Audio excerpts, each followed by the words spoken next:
Hi guys, welcome back. Today's video is a book review of the legendary graphic novel Watchmen by Alan Moore and Dave Gibbons, published in 12 issues across 1986 and 1987, and this is a collected volume of all of that work. Just show you what it looks like. Some high praise on the blurb. It's one of Time magazine's 100 best English language novels since 1923. Over 2 million copies in print. Eisner Award winner. Won a Hugo Award as well. Some praise from, as I say, Time magazine. A work of ruthless psychological realism. A landmark in the medium. A masterwork representing the apex of artistry. That's from Entertainment Weekly. The New York Times book review, remarkable, the would-be heroes of Watchmen have staggeringly complex psychological profiles. And lastly, Lost co-creator Damon Lindelof, the greatest piece of popular fiction ever produced. So, high praise indeed from across the board. I first came across Watchmen through watching the film, the 2009 film, and I'm going to do a video, I think, comparing... I'm going to start a book versus film series that might be quite useful to a lot of you out there, because many of the books that I have read so far have got film counterparts. So I think that would add a lot of value and really draw some of the distinctions between, you know, the film and the book versions. Alan Moore, who, if you go on YouTube and check out some of his interviews, he actually really dislikes... I don't know that he dislikes the graphic novel medium anymore. I mean, I know he dislikes the term graphic novel, seeing as he doesn't classify a load of collected comics in one volume as a novel. It's just a load of comics. I don't know if I completely agree with that, especially given that Watchmen addresses a number of really adult-oriented themes. It's also got...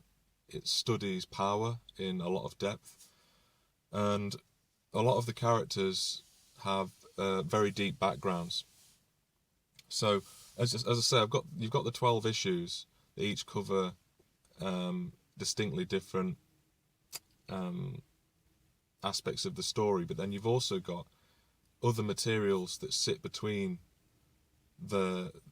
each issue and provide some backstory, which is extremely helpful and novel as well. So you might have, you know, one of the chapters might follow one particular character, and then at the end of that chapter, you've got some background, like, for example, a newspaper article in this, you know, like a Nova Express article, which is like one of the newspapers within the world of Watchmen.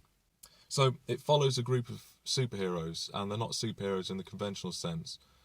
Alan Moore has basically approached this story as an attack on the traditional concept of the superhero. So most of the individuals that are in this novel actually don't possess any superpowers at all. They are just normal people that decide to dress up in masks and fight crimes. Only one of the characters, Dr. Manhattan, has almost godlike power, and he seems to be omnipotent and can foresee his own future and his own past. But with that power, the approach to the character has been that he, after being transformed from Dr. Jonathan Osterman into Dr. Manhattan, he, given his awareness of the universe and everything in it, and knowledge of physics, etc., he decides to move away from humanity. He sees humanity's problems as being not very significant and doesn't really care. As you move through the story, things change. Favourite character definitely has to be Rorschach, because he sees the world in black and white. And that's reflected in his inkblot mask. So he has a mask that shifts all the time, which is iconic. You know, he's one of the iconic characters, and he's the main character really that drives the story along. through his narrative and through his writings in his journal. The backdrop of the story, as I was saying, is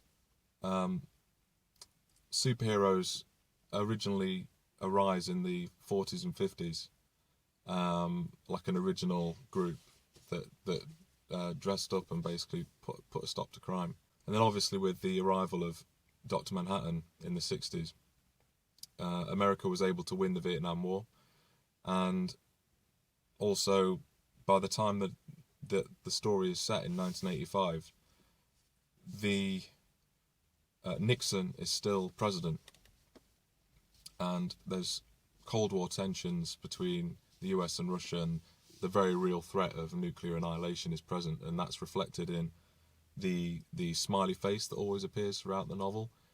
And also this is has got some similarity to the Doomsday Clock. So at the start of every chapter, the clock's ticking down until doom. So yeah, I thoroughly enjoyed it.